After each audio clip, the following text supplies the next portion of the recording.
I lost a very close friend when I was 18 years old, and it completely devastated me. And at the time, I was still Catholic, and she was lost in not the best circumstances. And the Catholic religion tends to shun those types of deaths, and I felt like that was completely invalidating her life and everything that she was. And it was the cutting off point. And since I didn't know any other religions aside from the Catholic religion, I just said, I'm done with religion. And I just walked away from all of it. But, you heal. Time gives you a little bit of peace and gives you a little bit of breathing room. And at the point when my sister and I spoke, I was ready to listen again. I was ready to open my heart a little bit and investigate. I think that time in my life, which was very dark, really prepared me for everything else that would come. I think that was something I needed to walk, and I needed to know how it felt to walk alone so that I could understand the depths of a relationship with Jesus once I was older. And now looking back, I have that faith and that strength inside of me because I learned what it was like to walk through that kind of tragedy alone. It was challenging to break out of because I was very happy in my self-pity. I thought that was the way to go. Like, this is working for me.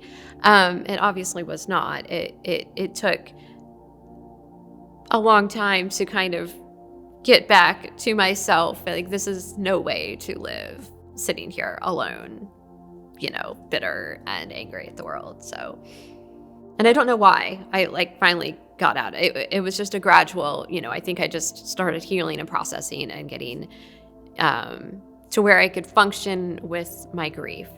The worst part were the first couple years, and then I gradually, but I still didn't open up. I could not get to that point, and this was through my first marriage. It was still part of my dark years, and that darkness kind of made me less discriminating when I got married, and there was no faith in that relationship. It was just very ungood. So, once that marriage ended, I had the 2 little girls, and I kind of went back to what my sister and I had talked about. Even though I had been investigating and keeping an open mind, I wasn't all the way there yet until I had, this responsibility for these 2 little human beings that made me think about bigger things and better things and giving them a better life so that they don't have to walk the struggles I had to walk. Giving them faith so they have something to hold on to when the dark times come for them, because we all are going to go through a dark period. And I have absolute faith that if I had absolute faith, while I would have grieved and I would have been devastated, I would not have been as grief-stricken or devastated because I would have known. My children, they were still young, 3, 4 maybe. And we had never been to church on Easter morning before. And I decided the night before, I was like, all right, I think we're going to go to church tomorrow for Easter. I had fond memories of Easter mornings from my younger years, even at the Catholic church. It's very pageantry, but I knew I didn't want to go to a Catholic church. And there was this little church that was around the corner, and we're going to go to church tomorrow morning.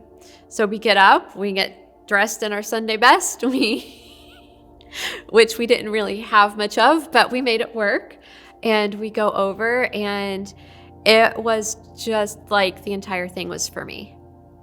I was like, okay, this feels so much better. The people were wonderful. It was nothing like I had remembered from growing up, but the differences were so amazing. And it wasn't necessarily the church. It was like I could feel like there was this energy that was saying, "You are home. It's time to come home." But it took a lot to walk in that church. It was pretty frightening. And once I walked through the doors the first time, I have never, and I understood what really coming to Jesus was. I felt so much better and confident that I could look for other churches and I could go to other churches and I knew what was going to happen. And we eventually landed at the church next door. Not very long after that, I don't think. I did get to the point where I was like, okay, I want to find a home church now.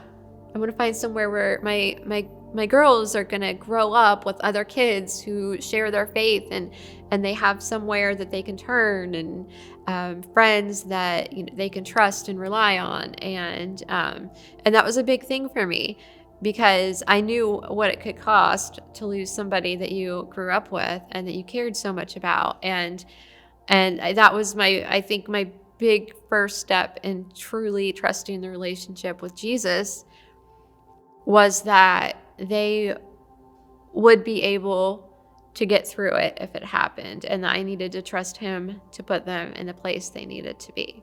It's the freedom of knowing that I have somebody in my corner, that there are going to be obstacles and struggles, but also great, amazing things. And that every obstacle that I come across, I have Jesus who has me. And it makes life less frightening.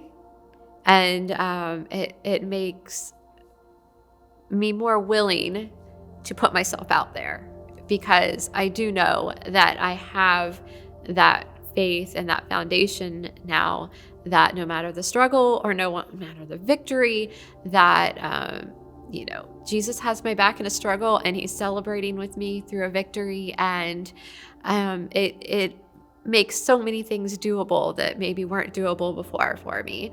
You don't get promised a smooth journey, but your journey's end is going to be amazing.